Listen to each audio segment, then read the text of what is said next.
Welcome back. It's March 15th, 2016. I'd like to start by thanking our volunteer crew and the Shaw staff that makes the program happen every week.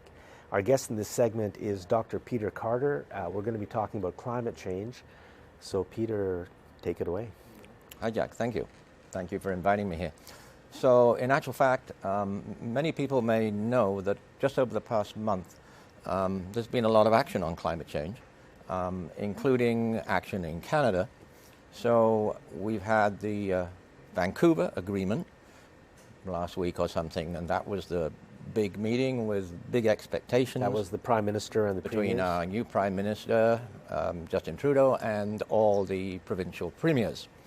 There was a great expectation, almost a promise in fact, that we would have some kind of a carbon charge on fossil fuel pollution, commonly called a carbon tax, but in actual fact it's a carbon charge for the highly damaging pollution, even more damaging now under climate change, of the fossil fuel industry. But as often happens, or almost always happens with high-level meetings and agreements on climate change, it was delayed. So that's really disappointing. The media did pick up on one rather interesting story there.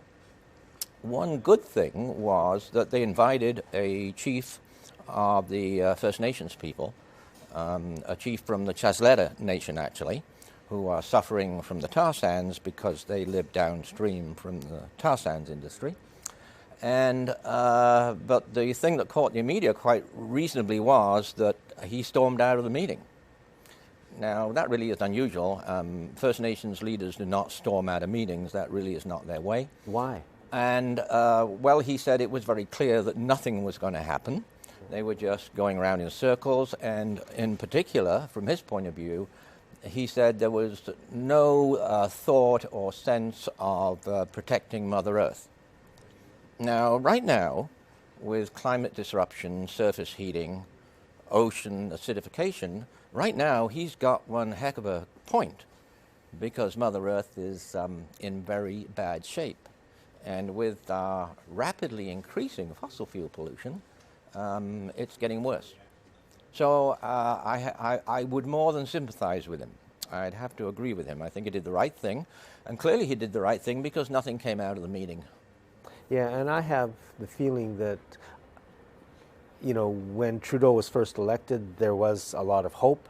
He went to Paris and Canada was going to lead the way, 1.5 degrees.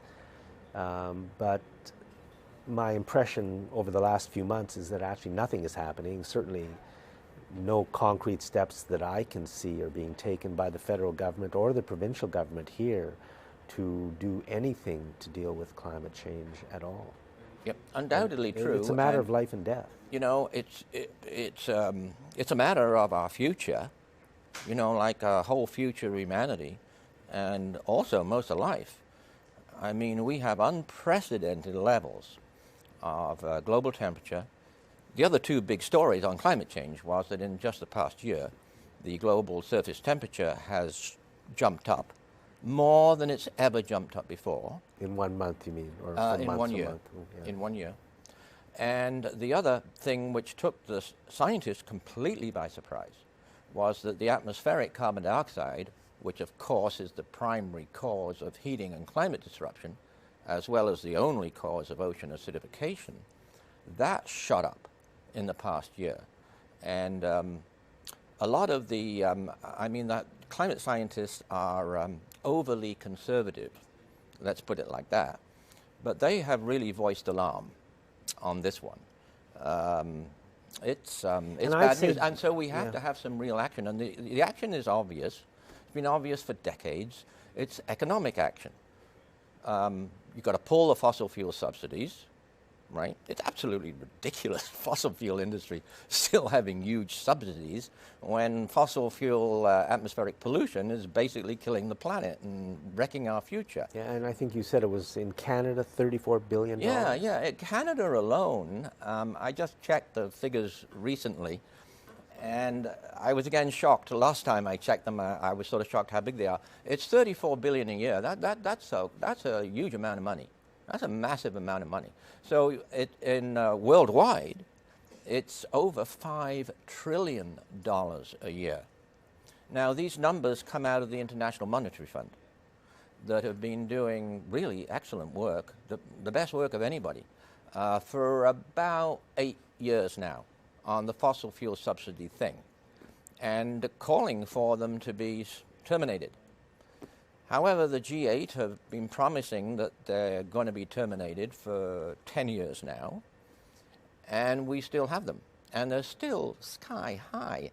$5.4 trillion, according to the IMF. That's by far the highest the fossil fuel subsidies have ever been.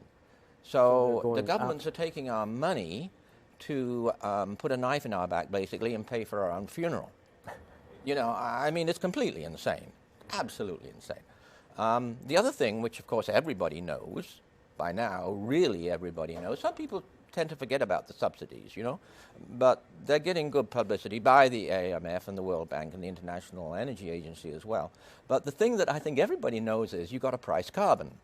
I think everybody's heard that, you know. Pricing carbon means that the fossil fuel industries are going to be paying, they're going to be charged for mainly the impacts on our health as well as on our environment, which is huge. The costs of damage to our population health, I was involved in this some many years ago. It's massive. The more we researched the health issues due to and linked to atmospheric pollution from fossil fuel emissions, the more we found, the more chronic diseases. You know, it wasn't just asthma and chronic bronchitis, emphysema, and you know, sinus trouble and that sort of thing, which we'd sort of known for years. More and more and more things began to surface from the research. So continuing with fossil fuels is really pretty crazy now. And yet we're stuck with them as long as the governments don't bring in these economic changes. So neither of those two things came out of the Vancouver meeting. Nothing on subsidies. Right. Nothing carbon on tax delayed. Yeah. And that I guess that's the plan for Canada then, is we'll do nothing. Yeah, the really shocking thing is that although I got to give Justin Trudeau and his new Environment Minister, McKenna, full marks for their presence in Paris at the Paris United Nations meeting on climate change, which was another huge disappointment in actual fact.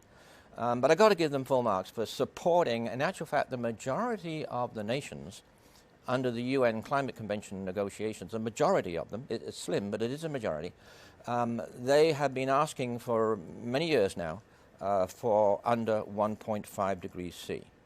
Now, everybody probably will have heard of 2 degrees C, so Canada did exactly the right thing to not support 2 degrees C, but to support the 1.5 degrees C.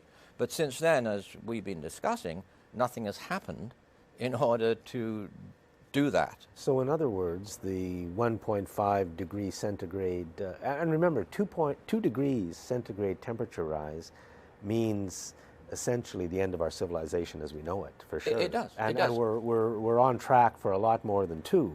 Even 1.5 may be too much. Well, Jack, you're exactly right, because and we're not even doing that. The really big thing that we've only just started to hear about through the media and the research is the impacts of climate change on our agriculture. Now, I've been working on this for quite a number of years because I'm a medical person, and obviously, you know, if you're talking climate change, the first thing you want to look at is food security, you know, malnutrition, etc. And the research is definitely alarming. We've known for many years that the most vulnerable region in the tropics and the subtropics, because it's already pretty hot there, with global warming, it's going to take minimal amounts of global warming to adversely affect their crops, and that's happening now. But some research which just came out 2 weeks ago confirms something that actually I presented at Potsdam a couple of years ago, which is that the global north is just as vulnerable in other ways to the multiple adverse effects of global warming and climate disruption. The very worrying thing is that research showed, in fact, the adverse effects are slightly higher than the tropics and the subtropics, the global south, as people call it. The adverse effects are now slightly higher, and that includes Australia and, of course, the northern grain belts, the great northern grain belts. So our politicians really have to get up to speed with this one, because the last thing a leader wants, they like to get away with various things, but they know that you can't get away with losing food security. So they have to be brought up to speed, and I'm sure that applies to Premier Trudeau. Well, I think they know all this, and they don't seem to care. I mean, if you know it, and our viewers now know it, and I know it, they know it, and they don't care. So, it's a little bit frustrating to watch our rulers, whoever they may be, lead us towards disaster. Yeah, we sort of don't want to sort of admit that our leaders don't care. But look, we've been, the Climate Convention, which is the basis of all these negotiations which go on every year, which happen in Paris, that was 1992.